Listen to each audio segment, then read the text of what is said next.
Doctor BR Ambedkar ಅವರ 134ನೇ ಒಂದು ಜಯಂತ್ಯೋತ್ಸವವನ್ನು ನಡೀತಾ ಇದೆ. ಇಲ್ಲಿ ಮುಖಂಡರಾಗಿರುವಂತಹ ಚೇತನ್ ಗೋಖಲೆ ಅಣ್ಣನವರು ಏನಪ್ಪಾ ಅಂದ್ರೆ ಒಂದು ದಾಸೋಹವನ್ನ ಅಂದ್ರೆ ಒಂದು ಬಂದಂತವರಿಗೆ ದಾಸೋಹವನ್ನ ನಿರ್ವಹಿಸ್ತಾ ಇದ್ದಾರೆ. ಬನ್ನಿ ಅವ್ರ ಜೊತೆ ಮಾತಾಡೋಣ.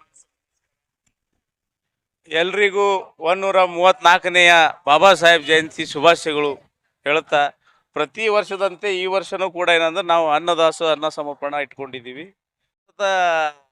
3 ವರ್ಷದಿಂದ ಮಾಡ್ಕೊಂಡು ಬರ್ತಾ ಇದ್ದೀವಿ ಸತತವಾಗಿ. ಬಾಬಾ ಸಾಹೇಬರು 134ನೇ ಜಯಂತಿ ಅಂಗವಾಗಿ ಇವತ್ತಿನ ದಿವಸ ಏನಂದ್ರೆ ಅನ್ನದಾಸೋಹ ಮಹಾದಾಸೋಹ ಅಂತ ಹೇಳ್ತಾರ ಅಂತ ಹೇಳಿ ಅದ್ರ ಕಡೆಯಿಂದ ಇವತ್ತಿನ ದಿವಸ ಏನ್ ಮಾಡೋಣ ಅಂದ್ರೆ ಅನ್ನದಾಸೋಹ ಮಾಡೋಣ ಅಂತ ಹೇಳಿ ಬಾಬಾ ಸಾಹೇಬರ ಜಯಂತಿ ನಿಮಿತ್ತವಾಗಿ ಇವತ್ತು ಅನ್ನದಾಸೋಹ ಇಟ್ಕೊಂಡು ಕಳೆದ ಬಾರಿ ಒಂದು ಕ್ರೇನ್ ಮೂಲಕ ಹಾಕಿದ್ರಿ, ಒಂದು ಕುಮಾರಸ್ವಾಮಿ ಅವ್ರಿಗೆ ಕೂಡ ಕರೆಸಿದ್ರಿ, ಈ ತರ ಎಲ್ಲ ಆಗಿತ್ತು. ಈ ಬಾರಿ ಏನಿದೆ?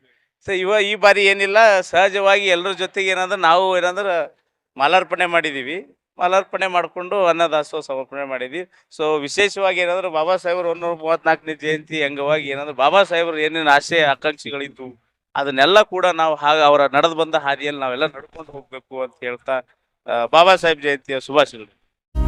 ನಿಮ್ಮ ಮಕ್ಕಳ ಉಜ್ವಲ ಭವಿಷ್ಯಕ್ಕಾಗಿ ಶ್ರೀ ಶಾಬ್ರ ರೇಣುಕಾ ವೀರ ಗಂಗಾಧರ ಶಿವಾಚಾರ್ಯರ ಮಾರ್ಗದರ್ಶನದಲ್ಲಿ ನಡೆಯುತ್ತಿರುವ ಶ್ರೀ ಶಿವಯೋಗಿ ವಿದ್ಯಾಲಯ ಶಾಲೆಯಲ್ಲಿ ದಾಖಲಾತಿ ಪಡೆಯಿರಿ. ಇಲ್ಲಿ 1ನೇ ತರಗತಿಯಿಂದ 10ನೇ ತರಗತಿಯವರೆಗೆ ಪ್ರವೇಶ ಪ್ರಾರಂಭವಾಗಿದ್ದು, ಉನ್ನತ ಗುಣಮಟ್ಟದ ಶಿಕ್ಷಣದ ಜೊತೆಗೆ ಆಟ, ಯೋಗಾಸನ, ಡ್ಯಾನ್ಸ್, ಕರಾಟೆ ತರಬೇತಿಯೂ ನೀಡಲಾಗುತ್ತದೆ.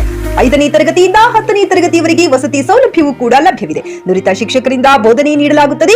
SSLCಯಲ್ಲಿ ಈ ಶಾಲೆಯ ಫಲಿತಾಂಶವು 100%ವಾಗಿದೆ. ಹಾಗಿದ್ರೆ ತಡೆಯಾಕೆ? ಇಂದೇ ಭೇಟಿ ನೀಡಿ ಶ್ರೀ ಶಿವಯೋಗಿ ವಿದ್ಯಾಲಯ, ಹುಮ್ನಾಬಾದ್. ಹೆಚ್ಚಿನ ಮಾಹಿತಿಗಾಗಿ ಸಂಪರ್ಕಿಸಿ 8747071091 ಅಥವಾ 9164643288.